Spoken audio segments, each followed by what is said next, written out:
பிரியமானவரே, United கிங்டமின் white தீவில் உள்ள Newport தேவாலயத்தில் கிங் சார்லஸ் I உடைய மகள் இளவரசி எலிசபெத் அடக்கம் செய்யப்பட்டுள்ளார்.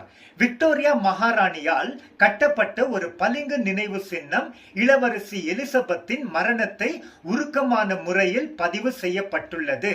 காமன்வெல்த் போரின் போது தனியாக ஒரு கைதியாக இளவரசி கேரிஸ்புரூக் கோட்டையில் தவித்தாள்.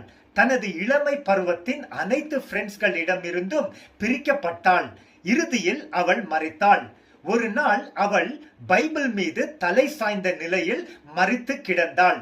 பைபிள் மத்தேயு 11:28 உள்ள பக்கம் திறக்கப்பட்டு இருந்தது. நியூபோர்ட் தேவாலயத்தில் உள்ள நினைவு சின்னம் இந்த உண்மையை பதிவு செய்துள்ளது. அது ஒரு பளிங்கு புத்தகத்தின் மீது தலை சாய்ந்திருக்கும் ஒரு பெண்ணின் உருவத்தை கொண்டுள்ளது. அதில் மத்தேயு 11:28 பொறிக்கப்பட்டுள்ளது. மத்தேயு 11:28 இப்படியாக வாசிக்கிறோம்: வருத்தம் பட்டு பாரம் சுமக்கின்றவர்களே, நீங்கள் எல்லோரும் என் இடத்தில் வாருங்கள், நான் உங்களுக்கு இளைப்பாறுதல் தருவேன்.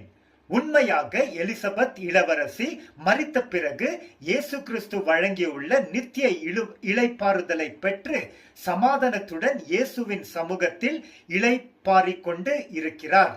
இக்கட்டு, நெருக்கம், தனிமை, ஆபத்துக்கள் மத்தியிலும் தேவன் மீது விசுவாசமாய் இருந்து அவர் வார்த்தையை பற்றி கொண்டு நம்பின இளவரசியின் சாட்சி நமக்கு ஊக்கம் அளிக்கிறது.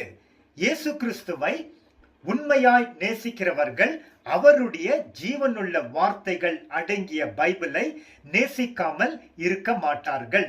இயேசு கிறிஸ்து தரும் இளைப்பாறுதலை குறிக்கின்ற சில வசனங்கள்: உபத்திரவப்படுகிற உங்களுக்கு இளைப்பாறுதலையும் பிரதிபலனாக கொடுப்பது தேவனுக்கு நீதியாக இருக்கிறது.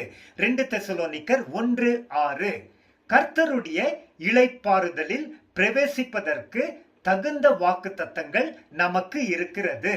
விசுவாசிக்கின்ற நாம் அந்த இளைப்பாறுதலில் நுழைகிறோம். தேவனுடைய மக்களுக்கு இளைப்பாறுகிற காலம் இனி வருகிறதாக இருக்கிறது. அவருடைய இளைப்பாறுதலில் நுழைந்தவன் தேவன் தம்முடைய செயல்களை முடித்து ஓய்ந்தது போல தானும் தன் செயல்களை முடித்து ஓய்ந்திருப்பான். எபிரேயர் 4:1, 3, 9, 10, 11. கர்த்தருக்குள் மரிக்கிறவர்கள் இது முதல் பாக்கியவான்கள், அவர்கள் தங்களுடைய வேலைகளிலிருந்து ஓய்வெடுப்பார்கள். வெளிப்பாடு 14:13. ஆமென்.